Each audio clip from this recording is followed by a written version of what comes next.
एक बार जोरदार तालियां बजा दीजिए क्योंकि भूपेश बघेल जी इस वक्त हमारे साथ मौजूद हैं और ये सेशन बहुत इंटरेस्टिंग होने वाला है क्योंकि सर छत्तीसगढ़ का विकास हुआ, आपने छत्तीसगढ़ के लिए बहुत सारे कार्य किए, लेकिन छत्तीसगढ़ की सियासत राम मंदिर से लेके सनातन और कई मुद्दों के इर्द गिर्द घूमती हुई नजर आ रही है। हो सकता है कुछ सवाल आपको पसंद आए और हो सकता है कि कुछ सवाल आपको पसंद ना आए, फिर भी उम्मीद करूंगी कि हर एक सवाल का जवाब आपके द्वारा मुझे मिल पाएगा। शुरुआत इसी के साथ करूंगी कि जब छत्तीसगढ़ की आपने बागडोर संभाली, लगभग 4.5 साल का वक्त हो चुका है और आज 4.5 साल के बाद जब आप कहते हैं तो आप ये कहते हैं कि हमने वायदे से ज्यादा दिया है। वायदे से ज्यादा छत्तीसगढ़ की जनता को भूपेश बघेल की सरकार ने क्या क्या दिया? सबसे पहले तो मैं अहम 5 ऐसी प्रभावी योजनाओं का जिक्र आपके जरिए सुनना चाहती हूं जो आपने छत्तीसगढ़ की जनता को समर्पित किए। सबसे पहली बात यह है कि आर्थिक रूप से संपन्न बनाने का काम किया। हमने तो 25 रुपये का वादा किया था, लेकिन इस साल तो हम 2640 रुपये दे रहे हैं प्रति क्विंटल के हिसाब से। तो ये पहला। दूसरा, हमने स्वामी आत्मानंद अंग्रेजी स्कूल की बात नहीं कही थी। आज पूरे प्रदेश में करीब 750 से अधिक स्वामी आत्मानंद अंग्रेजी और हिंदी माध्यम की स्कूल, जिसमें 4 लाख से अधिक बच्चे निःशुल्क पढ़ाई कर रहे हैं। तो ये जो वादे से जो अधिक है, जो मुख्य रूप से रेखांकित करने वाली बात है, वो इस प्रकार से है। हमने गोबर खरीदने की बात नहीं कही थी। हम गोबर खरीद रहे हैं और 265 करोड़ रुपये के गोबर खरीद के उन लोगों तक के जो समाज के आखिरी छोर में रहते हैं, उसको भी गोबर से पैसा कैसे बनाया जा सकता है, ये हमने बता दिया पूरे देश को और दुनिया को। तो इस प्रकार की हाट बाजार क्लिनिक योजना वो भी हम लोगों ने किया। और साथ ही जो लघु उपज है वो केवल पहले 7 प्रकार की खरीदी जाती थी, अब 67 प्रकार की खरीदी जा रही है। और मिलेट्स की बात करते, मिलेट्स ईयर की घोषणा हो गई यूनो से, लेकिन यहाँ के कोदो कुटकी के समर्थन मूल्य भारत सरकार ने घोषित नहीं किया। उसका समर्थन मूल्य भी घोषित किया, उसकी खरीदी की व्यवस्था भी की और देश का सबसे बड़ा मिलेट्स प्लांट हमने बस्तर में स्थापित भी किया। और आज 69,000 हेक्टेयर उसके रकबा था, अब वो बढ़ के 1,69,000 हेक्टेयर हो गया है। देश में सर्वाधिक जो गन्ने की कीमत है आज छत्तीसगढ़ में मिल रहा है, धान की कीमत सबसे ज़्यादा मिल रहा है। तो ऐसी बहुत सारी चीज़ें हैं जिसको जहाँ भी आप जाएंगे एक नई चीज़ आपको दिखाई देगी, जो छत्तीसगढ़ के लोगों के साथ मिलकर हमारी सरकार ने जो काम किया है वो रेखांकित करने वाली है। इसलिए हम कहते हैं कि जो वादा किया तो उसे बढ़ के भी हमने दिया। बिल्कुल। और क्योंकि 5 तो बहुत कम, मैं जानती हूं कि आप इससे बहुत ज़्यादा, आपके पास एक फहरिस्त है जिसका आप जिक्र करना चाहते होंगे, लेकिन अभी अभी आपने मिलेट्स का जिक्र किया। मिलेट्स को जिस तरीके से ग्लोबल पहचान मिली, G20 में हमने देखा जो थालियां तैयार हुई थी, वहां पर मिलेट्स किस तरीके से मौजूद था, या अदरवाइज प्रधानमंत्री की तरफ से जब ग्लोबली मिलेट्स को एक पहचान मिलती है, क्या आपको लगता है कि धान का कटोरा और सुनहरा होता जा रहा है? धान का रकबा भी बढ़ा, मक्का का रकबा बढ़ा, गन्ना का रकबा बढ़ा और मिलेट्स के भी रकबा बढ़ा हमारा। तो हम तो ये मिलेट्स ईयर घोषित होने से पहले ही काम कर रहे थे। ये तो अच्छा है कि मिलेट्स ईयर घोषित कर दिया और भारत सरकार ने भी इसे खूब प्रसारित किया। हम तो यहाँ 3 दिन कार्निवाल भी किए, जिससे अब गजराज पगारिया के घर में उसकी बहू भी उसके रेसिपी, मिलेट्स की रेसिपी लेके वो उसके मिलेट्स के व्यंजन बना रही हैं। तो ये काम पहले गरीब लोगों का भोजन कहा जाता था, अब टेस्ट बदला है लोगों का और उसका भी आनंद ले रहे हैं। और आनंद भी ले रहे हैं और साथ साथ उसका जिस तरीके से प्रचार हो रहा है वो भी निश्चित तौर पर भारत के लिहाज से भी बड़ी बात है। लेकिन जब आपने नए छत्तीसगढ़ को गढ़ने की बात की थी, तब आपने 3 चीजों का जिक्र किया था, भय, भूख और भ्रष्टाचार। क्या भय खत्म हुआ, क्या भूख खत्म हुई और क्या भ्रष्टाचार खत्म हुआ या है जैसा बीजेपी कहती है? देखिए, जहाँ तक के भय की बात है, छत्तीसगढ़ में अब भय मुक्त वातावरण तो है। यहाँ कानून का राज है। कल बैंक में डकैती पड़ी और आज पकड़ा गया। एक उद्योगपति का अपहरण होता है, उसको उसके मांद में जो गिरोह हैं उसके मांद में घुस के हमारे पुलिस के जवान उसको पकड़ के ले आते हैं। तो ये काम तो हमारे छत्तीसगढ़ में हुआ। नक्सल है, हमने गोली के बदले गोली का जवाब नहीं दिया, लेकिन यदि हमारे जवानों पे कोई हमला करे तो हमारे जवान पीछे नहीं हटते, हम तो उसके मांद में घुस के मारते हैं। लेकिन हमने जो रणनीति अपनाई, विश्वास, विकास और सुरक्षा, तो वहाँ के रहने वाले लोगों के विश्वास हमने जीता, चाहे आदिवासी हो, चाहे वो व्यवसायी हो, चाहे वो पत्रकार हो, चाहे वो जवान हो जो वहाँ तैनात है, वहाँ के अधिकारी कर्मचारी जो वहाँ पदस्थ हैं, उन सबसे हमने बातचीत की और एक रणनीति बनाई। और उसके तहत जहाँ से नक्सलवाद शुरू हुआ था सुकमा और कोंटा से, आज लगभग समाप्त हो चुका है। सिमट के रह गए हैं अबूझमाड़ में, बीजापुर में, थोड़े से हिस्से में हैं।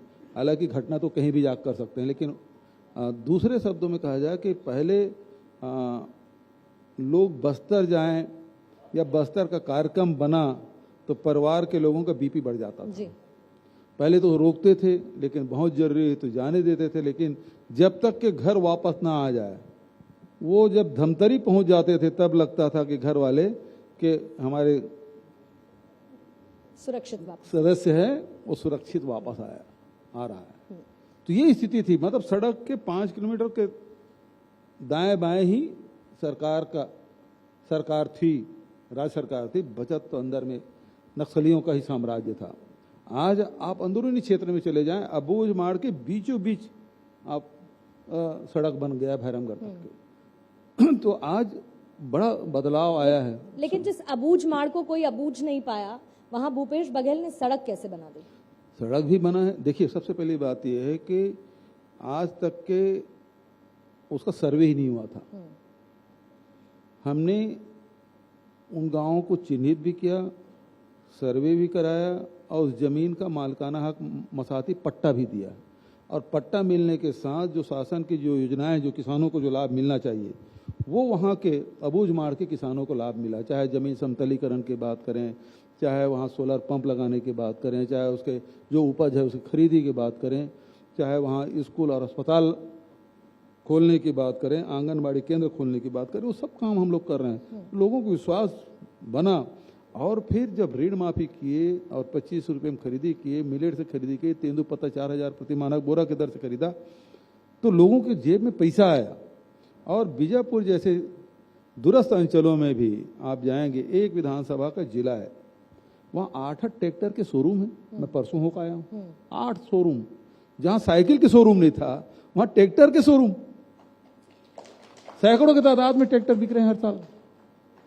तो अब सड़कें हैं, वो वहाँ के लोगों की जरूरत बन गई है।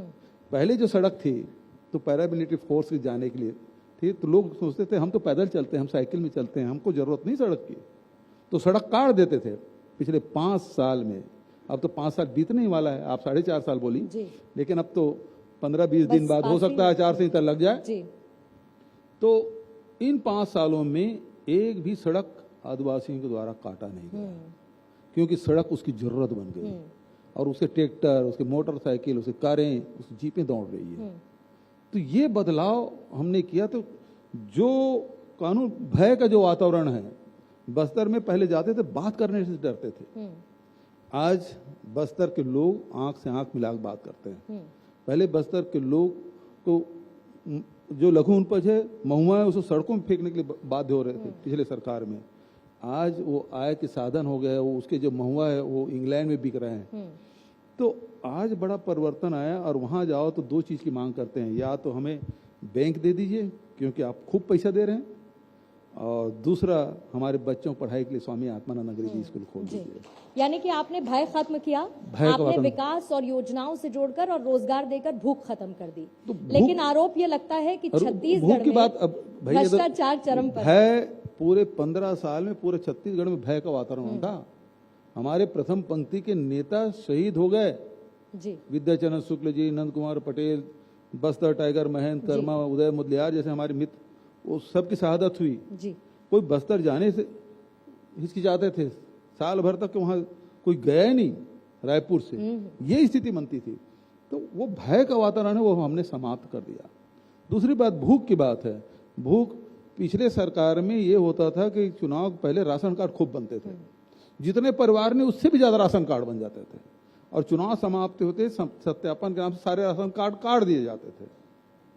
फिर वही स्थिति, और फिर आवेदन लगते, जिसके जो जरूरतमंद है उसके पास राशन कार्ड होता नहीं था, और जिसको जरूरत नहीं उसको 4-4, 5-5 राशन कार्ड। हमने सारे राशन कार्ड पहले निरस्त किया और आधार कार्ड से लिंक किया। खाद्य मंत्री सामने बैठे हुए हैं, और पूरा सब परिवार को, पहले तो ये था बीपीएल का बनता था, एपीएल का बनता नहीं, हमने एपीएल बीपीएल सबके लिए बनाया। और सबको राशन कार्ड दिया, और उससे हुआ कि आज छत्तीसगढ़ में कोई नहीं कह सकता कि मेरे पास राशन कार्ड नहीं है। और राशन कार्ड नहीं है तो तुरंत परिवार बढ़ गया, आप तुरंत बना लो। तो भूख की स्थिति है नहीं। भ्रष्टाचार की बात है, भ्रष्टाचार के खिलाफ हम लोगों ने खूब कार्रवाई की। जहां जहां शिकायतें मिली निश्चित रूप से हम लोगों ने कार्रवाई की और बड़ी कार्रवाई की। लेकिन अभी जो स्थिति बन रही है जो ईडी और आईटी का, उसके तरफ भी आपको संकेत नहीं है। आपको अपने जन्मदिन के दिन ईडी और सीबीआई क्यों याद आया? इसलिए कि उस दिन भेजा गया, मतलब ऐसा है कि वो आगे भी आ सकते थे, पीछे भी आ सकते थे। मेरे ओएसडी, मेरे सलाहकार उसी दिन छापा मारा, तो मैंने प्रधानमंत्री जी को धन्यवाद दिया कि आपने बढ़िया तोहफा दिया मेरे जन्मदिन के दिन, इसके लिए आपको धन्यवाद। और 200 छापे पड़ चुके हैं छत्तीसगढ़ में, और जितना ये दावा करते हैं वो पकड़ते कुछ भी नहीं है। कभी 500 करोड़ का दावा करेंगे, कभी 2000 करोड़ का दावा करेंगे, और जो संपत्ति जो उन्होंने सीज की है वो 100 करोड़ भी नहीं पहुंचता, 200 करोड़ नहीं पहुंचता।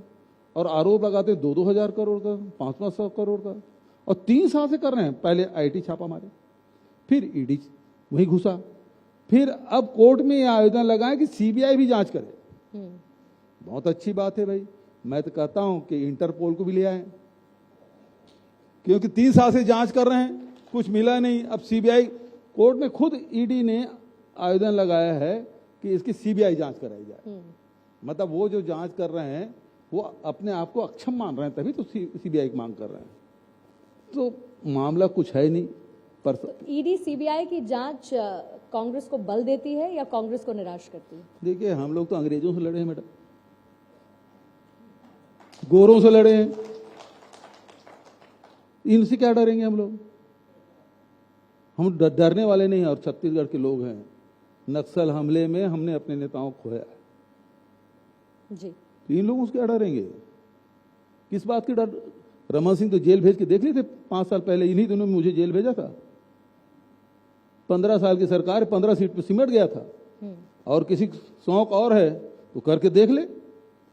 ना हम जेल जाने से डरते, ना गोली खाने से डरते। आज राहुल गांधी ने भी सदन में कहा है डरो नहीं, डरो नहीं। आज भी उन्होंने कहा जब महिला आरक्षण बिल पर चर्चा हो रही थी, और उसके साथ साथ उन्होंने कहा कि इसमें ओबीसी को उतना ज्यादा प्रतिनिधित्व नहीं दिया गया, कभी भी उतना प्रतिनिधित्व नहीं दिया गया, तो उसको लेकर भी उन्होंने कहा डरो नहीं, हूटिंग होने लगी।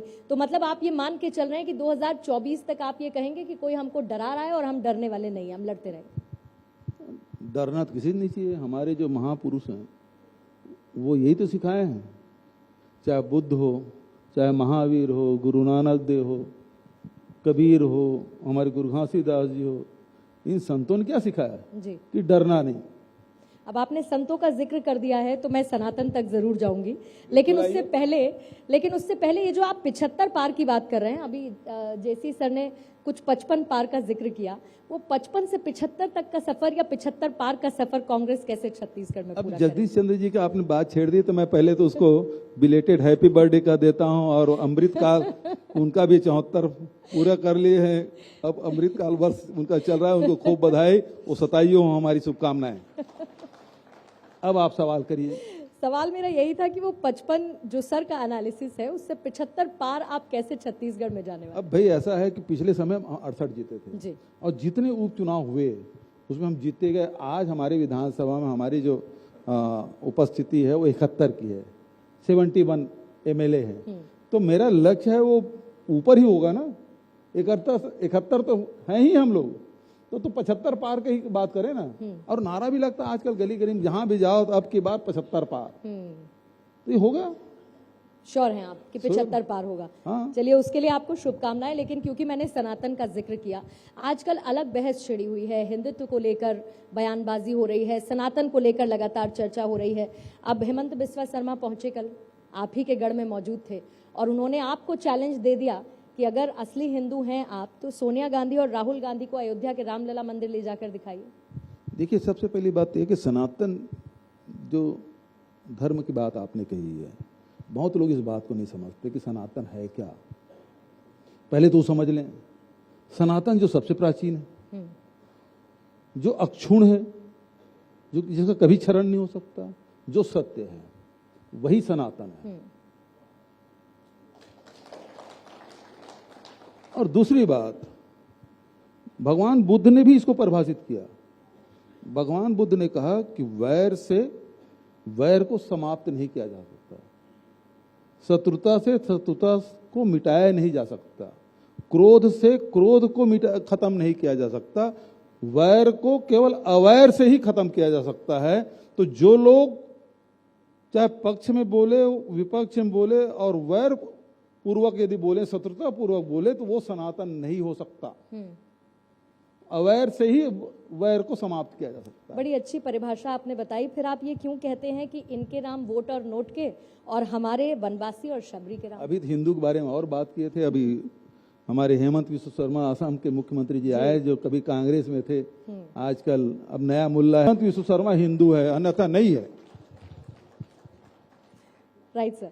लेकिन मुझे याद है जब आपकी मुलाकात हुई थी प्रधानमंत्री जी से, उस दौरान आप उनके आवास पर गए दूसरे थे दिन ही, हाँ, माँ दूसरे के दिन ही आप गए। उनके माँ के देहावसान के दूसरे दिन मेरी मुलाकात मुझे हुई। ये याद है कि आपने उस वक्त प्रधानमंत्री के चेहरे पर जो संयम था, जिस तरीके से उन्होंने अपने किसी भी कार्यक्रम को रद्द नहीं किया, मुलाकात सब रखी, आपने उसकी काफी तारीफ भी की थी। जी नहीं, वो बात तो बिल्कुल सही है कि एक प्रधानमंत्री के रूप में उन्होंने काम किया, लेकिन एक बेटे के रूप में जो मुखाग्नि दे, कम से कम हिंदू धर्म में कम से वो जब तक के फूल चुनने का काम, जो अस्थि संग्रह का काम जब तक नहीं कर लेते, वो स्थान नहीं छोड़ता। ये हिंदू कर्म कांड में है।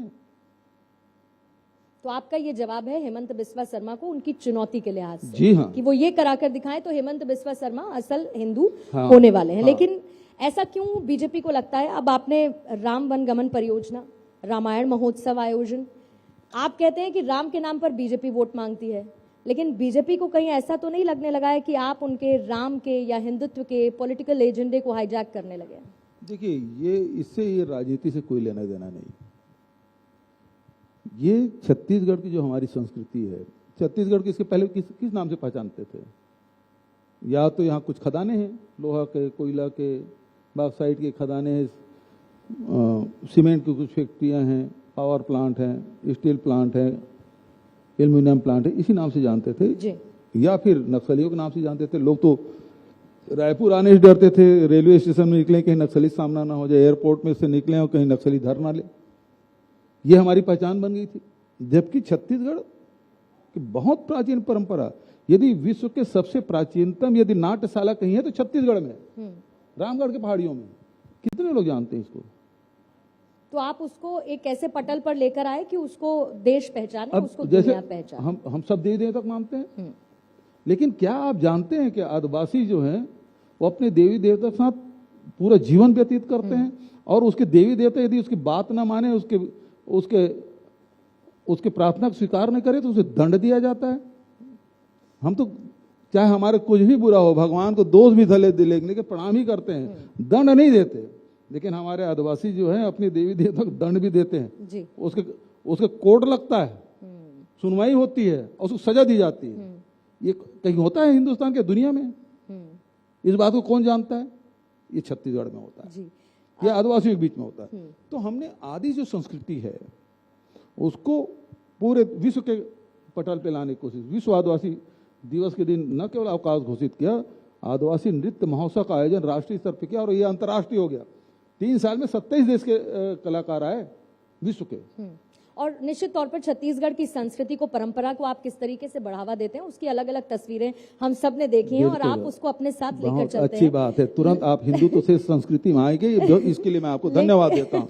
और हम यही काम कर रहे हैं। छत्तीसगढ़ की जो संस्कृति है, मैं वापस जाऊंगी थोड़ा, मैं रिवाइंड करूंगी। मेरा उत्तर पूरा नहीं हुआ ना, क्योंकि मेरा उत्तर पूरा कहाँ हुआ है, अभी मैंने शुरू की है। कहिए।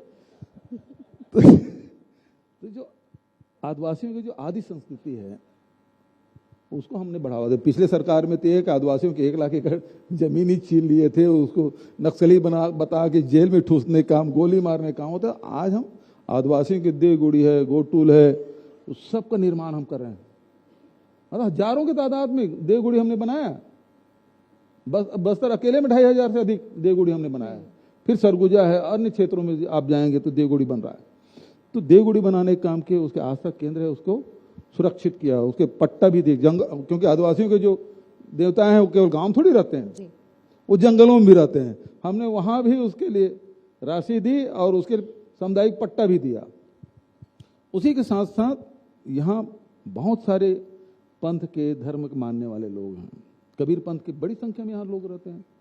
दामाखेड़ा हमारा बहुत बड़ा केंद्र है, खरसिया हमारा बहुत बड़ा केंद्र है, तो हमने दामाखेड़ा में कबीर सरोवर भी बनाने का काम हाथ में लिया है। भगवान राम यहाँ जन जन में है। हमारे यहाँ तो हर काम में हम लोग राम के स्मरण करते हैं। यदि अभी अनाज हमारा आएगा तो हम जब नापते हैं, पहले तो काठा में नापते थे, अब तो आजकल किलो हो गया, क्विंटल हो गया, तो काठा में नापते थे तो पहला एक नहीं बोलते थे, उसको राम बोलते थे, फिर 2, 3, 4 इस प्रकार से। तो हमें तो राम है वो रचा बसा है, गांव गांव राम कोठियां हैं। यदि अकाल दुकाल पड़ जाए, कोई आदमी संकट पे पहुंच जाए, तो वो एक राम कोठी जैसे बैंक जैसा है, तो वो उससे वो जाके वहां से अनाज ले लेता है, वहां से रुपया पैसा ले लेता है और अपने जो संकट के समय उसे टाल देता है। तो ये व्यवस्था हमारी छत्तीसगढ़ में रही है और राम यहाँ से गुजरे हैं। विश्व के सबसे मतलब एकमात्र मंदिर है कौशल्या माता का, ये दक्षिण कौशल कहलाता है जी। हमारा छत्तीसगढ़। कौशल्या माता का मंदिर भी है, कौशल्या माता का मायके भी है। तो मैं ये कह सकती हूँ कि राम पर किसी का एकाधिकार नहीं है राम- और उनको लेकर सियासत भी नहीं होनी देखो, चाहिए। राम पर तो किसी का अधिकार नहीं है, सबका अधिकार है। सबका राम अधिकार राम साकार भी है तो राम निराकार भी है। जी। आप तो जिस रूप में भजे हैं उस रूप में हमारे हम आदिवासियों के राम हैं, हमारे सबरी के राम है। सबरी यही मीठा जी। मीठे बिल्कुल बेर आपने जूठे कहा बेर खिलाए कि थे। हमारे वनवासी और शबरी के राम और उनके वोट और नोट के राम। बिल्कुल। ये आप ही ने अभी थोड़ी देर पहले हाँ कहा हाँ, है। मैं तो अभी भी कह रहा हूँ, आपने हमारे सनातन- हमारे तो भांचा राम है, जी। हमारा तो रिश्ता है उनसे।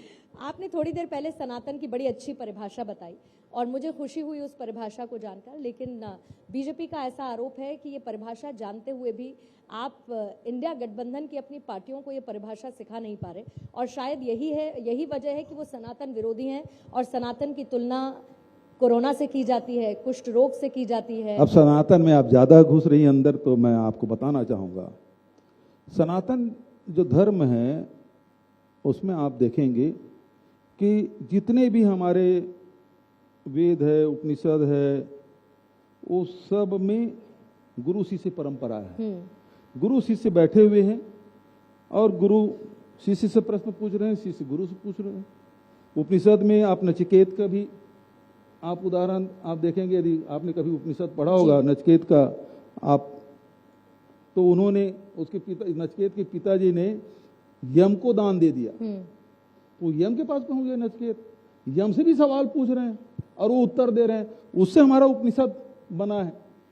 और फिर यदि आप उस सवाल की बात करें, प्रश्नों की बात करें, तो यदि अर्जुन ने कुरुक्षेत्र में कृष्ण से प्रश्न नहीं पूछे होते तो आज हमारे पास गीता जैसे ग्रंथ नहीं होते।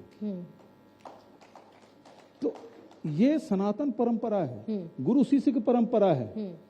लेकिन आज तो सवाल पूछना ही अपराध हो गया मैडम। माइक बंद कर दिए जाते हैं। माइक बंद कर दिए जाते हैं, सवाल आप पूछेंगे तो सदस्यता समाप्त हो जाती है, आपके घर खाली कर दिए जाएंगे। लेकिन आरोपों दूसरी बात, अभी सनातन के बाद पूरा नहीं हुआ है। ये हजारों साल से, चाहे गुरु शिष्य परंपरा, चाहे वशिष्ठ की कहें, चाहे संदीपनी और कृष्ण की बात कहें, चाहे रामानंद और कबीर की बात करें, ये गुरु शिष्य परंपरा ही है। चाहे बुद्ध और आनंद की बात करें, गुरु शिष्य परंपरा में जो सवाल और प्रश्न और उत्तर देने की परंपरा हमारे हिंदुस्तान में रही है, गुरुओं के और शिष्यों की परंपरा ही है। ध्वज को गुरु मानने की परंपरा हमारे हिंदुस्तान में नहीं है। ये 1925 में ही ध्वज को गुरु मानने की परंपरा हुई है। ये कौन सा सनातन है? आरएसएस के लोग ध्वज को गुरु मानते हैं, ये कौन सी परंपरा है? लेकिन सनातन कुष्ठ रोग भी तो नहीं है ना जी, सनातन कोरोना भी नहीं है क्या? सनातन कोई बीमारी भी तो नहीं है। कौन बोल रहा है? उदयनिधि स्टालिन कहते हैं। यदि भाई ऐसा है, सबकी समझ की बात है। तो आप कह दीजिए वो ना समझ है। देखो, सनातन को पहले समझना पड़ेगा, मोहित मैं कह रहा हाँ, हूँ। तो ना समझ है सनातन को लेकर। सनातन प्राचीन है, सनातन अक्षुण है, सनातन सत्य है। ठीक है। अब आप उसके किसी आप कर्म कांड का यदि आप विरोध कर रहे हैं तो वो सनातन नहीं है। और कर्म कांड के चलते कभी कर्म कांड हावी हुआ। वैदिक काल में यदि यज्ञ करने के बाद बढ़ी पूरे हिंदुस्तान में, भारतवर्ष में, तो ज्ञान के उपासक हैं उन्होंने कहा ये बंद करो, और फिर ये यज्ञ से ज्ञान में आया, ज्ञान से भक्ति में आया जी। तो ये दौर चला है पूरे हिंदुस्तान में, ये आंदोलन चला है। तो लेकिन वो किसी एक कर्म कांड के बारे में यदि बोल रहे हैं तो मैं नहीं समझता कि उसकी बात को बहुत ज्यादा जोर देना चाहिए। मैं उम्मीद करती हूँ कि आपकी बात उन तक पहुंची होगी और उसको वो कम से कम नजरअंदाज नहीं करेंगे। लेकिन जब आरोपों का सिलसिला शुरू होता है, क्योंकि चुनावी मौसम है, तो जाहिर है कि आरोप काफी लगेंगे। सबसे बड़ी बात धर्मांतरण का मुद्दा, उसको लेकर बड़े आरोप आपके ऊपर इंडिविजुअली लगते हैं कि आप उसको बढ़ावा दे रहे हैं, ये बीजेपी का आरोप है आप पर। बस्तर से मेरे मंत्री आते हैं, कवासी लखमा, उद्योग और आबकारी मंत्री हैं। उन्होंने चुनौती दी भारतीय जनता पार्टी को कि हमारे शासनकाल में एक भी धर्मांतरण होगा तो मैं मंत्री पद छोड़ दूंगा। लेकिन आज तक भारतीय जनता पार्टी उसको जवाब नहीं दे पाए। और मैं ये कह रहा हूं कि रमन सिंह के कार्यकाल में सबसे ज्यादा चर्च बने तो धर्मांतरण भी उसी समय ज्यादा हुए होंगे। वो तो लगता है चर्च फिर आपके नाम पर लिख दिए गए। वो कहते हैं चर्च आपके राज में ज्यादा बने। अच्छा, वो चुनौती स्वीकार है तो बताए, मैं बता देता हूं कि कौन से साल में, कौन से गांव में, कौन से शहर में चर्च बने, रिकॉर्ड है। वो अपना रिकॉर्ड ले खड़ा हो, बता दे, मैं बता देता हूं। तो ये असलियत में क्या है कि इनके पास कोई मुद्दा है नहीं मैडम। तो अब इसकी महारत केवल धर्मांतरण और सांप्रदायिकता है, उसमें वो एक्सपर्ट हैं, उसको हर समय हर जगह वो उपयोग करते हैं। लेकिन आपके सामने एक दो नहीं है ना, पूरी ब्रिगेड है जो इस तरीके के आरोप लगाती है। पीयूष गोयल कह देते हैं कि धान खरीदी में आप लोगों को गुमराह कर रहे हैं। जब आप कहते हैं कि हम 1.5 गुना दे देंगे, वो कहते हैं कि जब पैडी है ही नहीं इतनी, जब डेफिसिट में है तो कहां से आप दे देंगे। मतलब आप कुछ तो घालमेल उसमें कर रहे हैं, ऐसा पीयूष गोयल कहते हैं।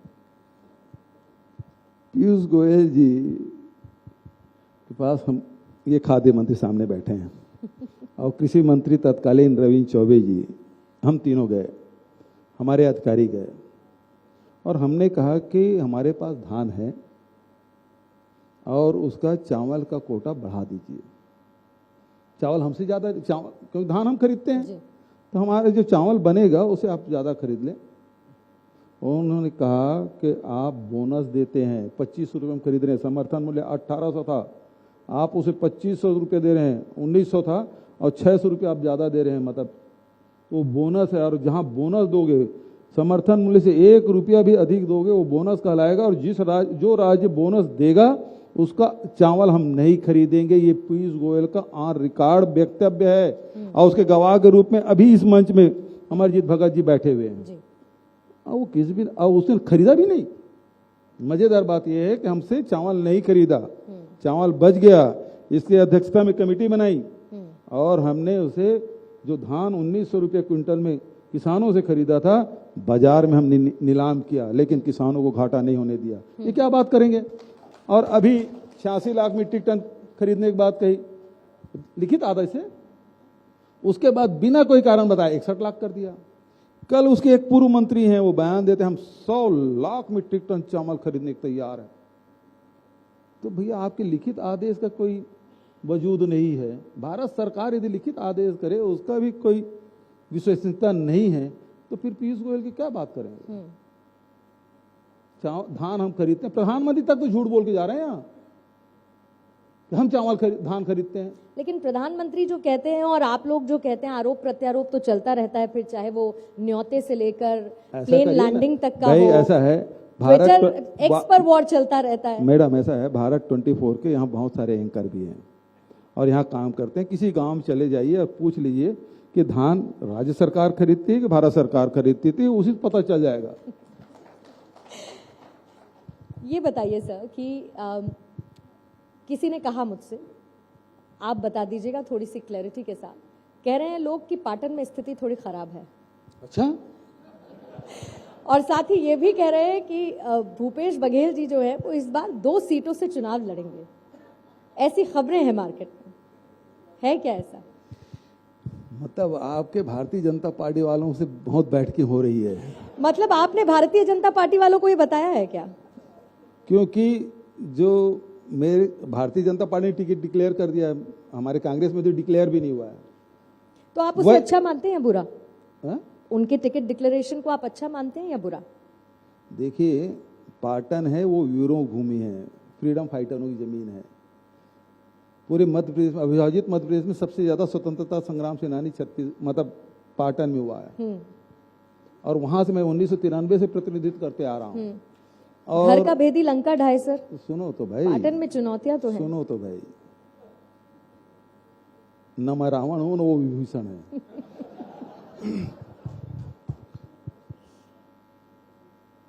1993 से मैं प्रतिनिधित्व करते आ रहा हूं। 93, 98, 2003, 2008, 2013 इसकी चुनाव तो मैं खुद लड़ा हूं कार्यकर्ताओं बदौलत। पार्टी मुझे टिकट दी, मैं गांव गांव जाता था, घर घर जाता था, वोट मांगता था। लेकिन पिछले जो चुनाव हुआ, जब मैं प्रदेश कांग्रेस कमेटी का अध्यक्ष था, कार्यकर्ताओं को मैंने बुलाया, मुझे राहुल जी ने प्रदेश कांग्रेस कमेटी का अध्यक्ष बनाया, पूरे प्रदेश की जिम्मेदारी दी है। मंत्री में 2 बार बन चुका हूं, अध्यक्ष पहली बार बना हूं, और अध्यक्ष केवल एक होता है। और जिनमें मुझ पर विश्वास व्यक्त किए हैं, तो यदि ये चुनाव यदि मैं पाटन लड़ा तो मैं 89 विधानसभा नहीं लड़ पाऊंगा। तो आप लोग बोलेंगे तो मैं फॉर्म भरूंगा, और आप लोग नहीं बोलेंगे तो मैं चुनाव नहीं लड़ूंगा। कार्यकर्ताओं ने कहा कि आप 89 विधानसभा लड़िए, पाटन के लड़ाई हम लड़ लेंगे। तो पिछले चुनाव भी मेरे कार्यकर्ता साथी पाटन के लोग लड़ाई लड़े, और जब मैं लड़ता था उसे 3 गुना ज्यादा वोट से जिता के लाए। और इस समय भी मैं पूछ लिया था अपने जन्मदिन के दिन कार्यकर्ताओं की मेरी मीटिंग हुई, मैंने बताओ अब मैं फिर से आप लोगों के सामने आया हूं, अब लड़ना है कि नहीं लड़ना है? बोले आप केवल नामांकन भर भरिए, चुनाव तो हम लड़ लेंगे, और इस समय उससे भी ज्यादा वोट से जीतेंगे। यानी कि जिता वो देंगे, आप बस नामांकन। लड़ाई एक्चुअली वहां पाटन में भारतीय जनता पार्टी और कांग्रेस के कार्यकर्ताओं की, भूपेश बघेल की नहीं है।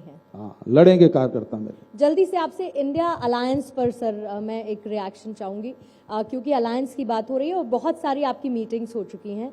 मीटिंग्स के बाद हम जैसे पत्रकारों को इस बात की उम्मीद होती है कि सीट शेयरिंग फॉर्मूले पर चर्चा होगी, लेकिन इन मुलाकातों के बीच ना चेहरा तय हुआ, ना सीट शेयरिंग फॉर्मूला तय हुआ।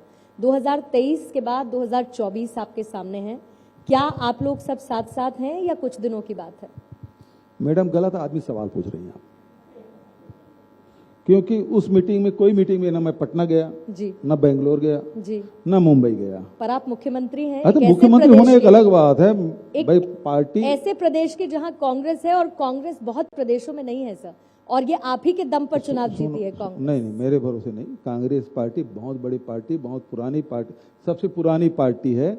और कांग्रेस हर गांव में, हर पोलिंग बूथ में आपको कांग्रेस मिलेगा, तो आप उसकी चिंता मत करिए। हार गए अलग बात है, लेकिन ये मैं कह रहा हूं कि कांग्रेस में हमारे बड़े नेता हैं जो ये तय करेंगे। हमारे राष्ट्रीय अध्यक्ष हैं, राहुल जी हैं, सोनिया जी हैं, तो ये लोग सब तय करेंगे कि इसमें सीट कैसे बटेगा, कौन नेतृत्व करेगा, और जो अलायंस के लोग हैं ये लोग तय करेंगे। इसमें तो मैं बहुत छोटा हूँ, इसलिए मैंने कहा कि आप गलत व्यक्ति से सवाल पूछ रहे हैं। नहीं, मैंने इसलिए पूछा सर क्योंकि आज यही 2 कुर्सियां लगी थी, कांग्रेस थी और आम आदमी पार्टी थे। आम आदमी पार्टी कह रही थी कि कांग्रेस का इस बार सुपड़ा साफ है, कांग्रेस कह रही थी हम तय करेंगे आम आदमी पार्टी को जगह देनी है या नहीं, वो बस वोट काटेंगे। सवाल ही नहीं उठता। आम आदमी पार्टी को सीट देने का सवाल ही नहीं उठता। यहाँ किसी सीट, कांग्रेस अपनी बदौलत जब 68 सीट जीत रही तो किसी के साथ किसी की सीट देने का क्या मतलब है? दूसरी बात ये, जो ये गठबंधन हो रहा है 2024 के लिए, 2023 के लिए नहीं। लेकिन इसके आधार पर आगे बहुत कुछ तय होगा। इसके आधार पर, विधानसभा चुनाव के आधार पर और उसके नतीजों पर 2024 के लिए इंडिया गठबंधन में बहुत कुछ तय होगा। अभी इसके बारे में तो वही लोग बता पाएंगे ना मैडम, मैं कैसे बताऊंगा? बहुत छोटा आदमी हूं मैं। चलिए, आप इसकी जानकारी मत दीजिए। एक अंतिम सवाल आपसे, नवा छत्तीसगढ़ की आप बात करते हैं, अगर आप चुनाव जीतते हैं, 75 पार जाते हैं, तो नवा छत्तीसगढ़ का सपना आप और बेहतर होते कैसे देखना चाहते हैं? देखिए, सबसे पहली बात है कि बहुत सारे जो कार्य है हमारे, मतलब वो ऑन गोइंग प्रोसेस में है। जैसे हम रोजगार की बात करें तो अभी रूरल इंडस्ट्रियल पार्क हम लोग, अब उसका नकल फिर प्रधानमंत्री के लिए 17 तारीख को, हम पिछले 1 साल 300 हमारे रूरल इंडस्ट्रियल पार्क बन गए। बजट में 600 करोड़ रुपया प्रावधान किया है, हमारे स्थापित हो गए। सभी रूरल इंडस्ट्रियल पार्क में हमारे शेड भी बन गए, मशीन भी लग गए, वाईफाई भी वहाँ लगा लिए हैं। तो वो काम हमारा चल रहा है। आज 17 तारीख को विश्वकर्मा लॉन्च किए, तो वो अधिकारी आए थे यहाँ अध्ययन कर रहे हैं। ये रिपा है क्या? Rural industrial park Mahatma Gandhi के नाम से हम लोग शुरू किए, सुराजी गांव के नाम से। उसकी काफी वो कर रहे हैं। तो ये जो युवाओं को रोजगार देने का काम है, ये रूरल इंडस्ट्रियल पार्क मील का पत्थर साबित होगा। इसको हम लोग और विस्तारित करेंगे। और साथ ही जो किसान हैं, बहुत सारे, अब हमने हार्टिकल्चर यूनिवर्सिटी भी खोला है और कॉलेज भी बहुत सारे खोले हैं। तो और ज़्यादा कैसे हम किसानों को उसकी आर्थिक स्थिति सुधार सकें, नौजवानों को कैसे काम दे सकें, बच्चों की शिक्षा के लिए हम लोगों ने स्वामी आत्मानंद अंग्रेजी स्कूल तो खोला ही है, हिंदी मीडियम स्कूल खोला है, विश्व स्तरीय स्कूल भी बहुत जल्दी वो निर्माण कार्य चल रहा है, उसको हम लोग करेंगे। स्वास्थ्य के क्षेत्र में भी बहुत काम किए हैं, लेकिन और भी काम करने की आवश्यकता है। तो शिक्षा है, स्वास्थ्य है, रोजगार है और हमारी संस्कृति, हमारी जो पहचान है जी, उसको हम देश और दुनिया के सामने लाना चाहते हैं। जी, बहुत बहुत शुभकामनाएं आपको भूपेश बघेल जी।